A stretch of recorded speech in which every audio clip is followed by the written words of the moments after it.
Hello student, good morning. बच्चों, आज तक आप लोगों ने साझेदारी के परिचय के बारे में पढ़ा, उसके बारे में जाना कि साझेदारी क्या होती है, साझेदारी संलेख क्या होते हैं, साझेदारी में गुडविल का क्या महत्व है, कैसे उसका मूल्यांकन किया जाता है। इनको आपने अच्छे ढंग से विस्तृत रूप में सीखा, जाना। अब आगे की कड़ी में साझेदारी के जो अगले लेसन की बारी है वो है साझेदारी, नए साझेदार का प्रवेश। अर्थात साझेदारी फर्म में नए साझेदार का प्रवेश किस तरीके से होता है, क्यों होता है, क्या इसकी आवश्यकता पड़ती है और इसके अंतर्गत कैसे लेखे किए जाते हैं, वो आप सीखेंगे। देखिए, साझेदारी में नए साझेदारों के प्रवेश के बारे में भारतीय साझेदारी अधिनियम 1932 में ये कहा गया है कि किसी नए साझेदार का प्रवेश विद्यमान साझेदारों की अनुमति या सहमति के आधार पर किया जाता है। अर्थात साझेदारी फर्म पहले से चल रही होती है, उसमें जितने भी साझेदार होते हैं उन सब की सहमति के आधार पर साझेदारी में नया साझेदार प्रवेश करता है। बच्चों, साझेदारी में जब नया साझेदार प्रवेश करता है तो उसके अधिकारों को पहले ही बता दिया जाता है कि आपके क्या अधिकार होंगे और किस तरीके से साझेदारी आगे रन करेगी, बढ़ेगी। तो उसमें सबसे पहले फर्म में उसको लाभ पाने का हिस्सा दिया जाता है। लाभ पाने के लिए जो पुराने साझेदार होते हैं उन्हीं के हिस्से में से नए साझेदार को हिस्सा दिया जाता है। फर्म की संपत्तियों में हिस्सा पाने का अधिकार जिस दिन से वह नया साझेदार साझेदारी फर्म में प्रवेश करेगा उसके बाद की जो संपत्तियां होंगी उसमें नए साझेदार को हिस्सा पाने का अधिकार प्राप्त होता है। उसके पूर्व की जो संपत्तियां होती हैं उनका पुनर्मूल्यांकन करके जो पुराने साझेदार होते हैं वो पहले ही उसका लेखा जोखा कर लेते हैं।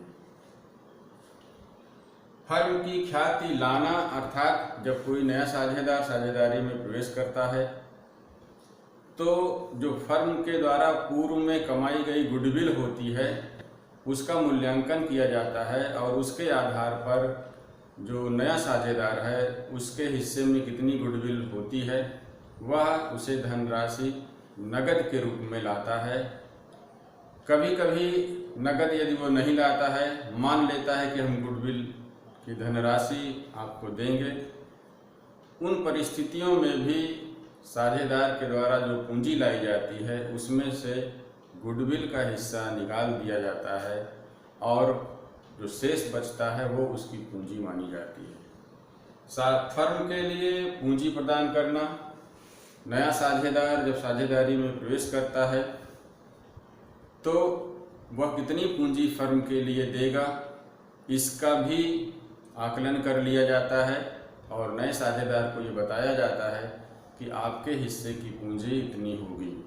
अर्थात जितना वह लाभ पाने का अधिकारी होगा, लाभ का अनुपात उसको दिया जाएगा, उसी के आधार पर उसकी पूंजी यहाँ पर दी जाती है। एक और बात मैं आपको बता दूं कि कभी कभी नया साझेदार जो साझेदारी में प्रवेश करता है यह जरूरी नहीं है कि वो पूंजी लगाए ही।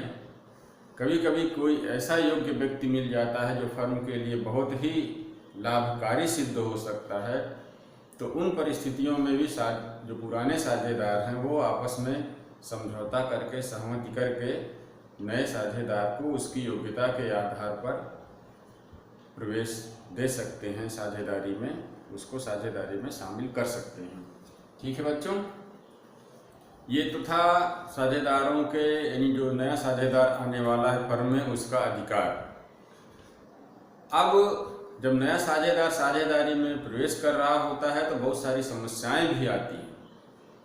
साझेदारी में जो पूर्व में लोग फर्म में से जुड़े हुए होते हैं उनके लिए बहुत सारी समस्याएं होती हैं, जैसे नए साझेदार की पूंजी क्या होगी, ठीक है, फिर नया लाभ हानि अनुपात क्या होगा नए साझेदार का, ख्याति का लेखा किस प्रकार से किया जाएगा, संपत्तियों एवं दायित्वों का पुनर्मूल्यांकन करना पड़ता है, अर्थात जो संपत्तियां फर्म में होती हैं उनका फिर से मूल्यांकन किया जाता है कि वर्तमान समय में दायित्व कितने हैं, कितने की हमारी संपत्ति है, किसी संपत्ति में कमी हुई है या वृद्धि हुई है, इस प्रकार उसका पुनर्मूल्यांकन कर लिया जाता है और इसके लिए एक खाता भी तैयार किया जाता है जिसका नाम ही पुनर्मूल्यांकन खाता होता है।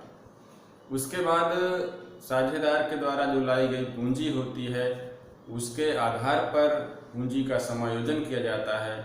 अब जैसे कोई साझेदार पूंजी के रूप में धनराशि लाता है, कम लाता है, तो जो पुराने साझेदार हैं अगर उनकी पूंजी बहुत ज़्यादा है उनके लाभ हानि के अनुपात के अनुसार, तो वह उस धनराशि को, अतिरिक्त जो धनराशि होती है उसको फर्म से निकाल लेते हैं।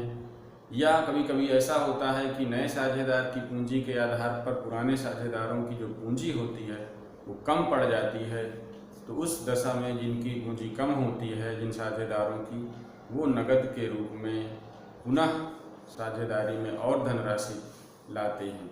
तो इस प्रकार से अलग अलग तरीके से साझेदारी के लेखांकन किए जाते हैं जब कोई नया साझेदार साझेदारी में प्रवेश करता है।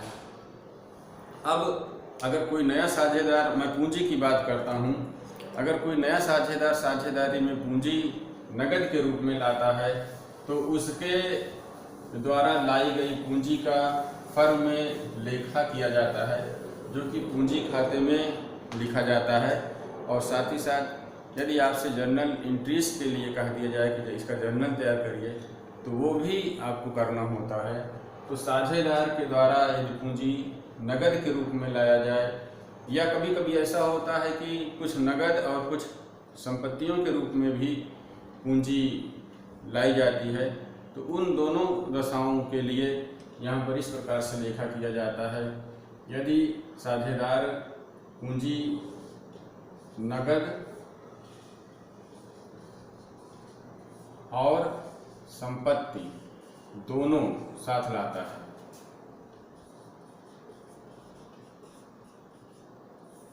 दोनों साथ लाता है,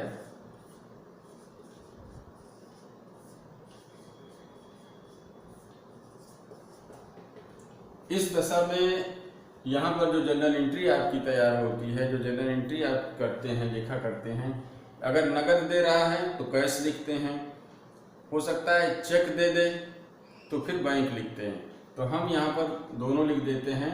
सवाल की परिस्थितियों के अनुसार आप यहाँ पर करेंगे। अगर नगद देगा नया साझेदार पूंजी तो नगद, और चेक देता है तो बैंक लिखेंगे। हम यहाँ पर इसकी एंट्री आपको दे रहे हैं, कैश या बैंक अकाउंट डेबिट। और इसके साथ ही साथ अगर वो संपत्ति के लिए भी कुछ लाता है, जैसे फर्नीचर हो गया, जैसे आपका कुछ देनदारों का भुगतान वो करना चाहता है, ठीक है, या कोई संपत्ति भवन इत्यादि भी दे रहा है फर्म के लिए, तो इन परिस्थितियों में उसको भी यहाँ पर लेखा किया जाता है। तो जिस रूप में लाएगा उसका नाम लिखेंगे। हम यहाँ पर एसेट्स लिखते हैं क्योंकि संपत्तियों में विभिन्न प्रकार की संपत्तियाँ होती हैं। अब जो संपत्ति लाएगा, फर्नीचर लाएगा तो फर्नीचर, एसेट्स में आपका बिल्डिंग लाएगा तो बिल्डिंग, या देनदारों का भुगतान करता है तो देनदार इत्यादि, वही नाम यहाँ पर लिखा जाएगा। एसेट्स अकाउंट डेबिट, और जो नया पार्टनर आया है उसको क्रेडिट करेंगे तो यहाँ पर लिखेंगे टू न्यू पार्टनर्स